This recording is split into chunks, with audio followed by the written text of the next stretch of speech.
শরীরে কিভাবে একটা রত্ন বা স্টোন কাজ করে থাকে।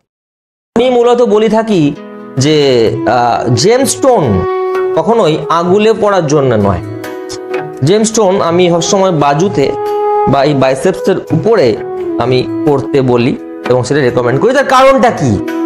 যে ব্র্যাকিয়াল প্লেক্সাস নার্ভ সেটা C5 C6 C7 হয়ে আলটিমেটলি আমাদের ব্রেনে পৌঁছায়। It reaches to our central nervous system to cerebral cortex which is near our medulla oblongata. এইভাবে যদি আমরা এইখানে বাজুতে যদি আমরা পড়ি কলেজ করে, তাহলে এই এফেক্টটা অনেক বেশি আমাদের সিএনএস বা সেন্ট্রাল নার্ভাস সিস্টেমে পৌঁছায়। আপনারা যা কিছু আমরা প্রতিকার করি সমস্ত কিছু আমাদের মেন সিপিইউ যদি বলেন, আমাদের কম্পিউটার সায়েন্সের ভাষায় সিপিইউ বলা হয়, দ্যাট ইজ আওয়ার ব্রেন। এই ব্রেনে সেটা কাজ করে এবং ঠিকঠাকভাবে সেই জায়গাটা সক্রিয় হয়। তো এইভাবে আমাদের কাজ করে একটা রত্ন।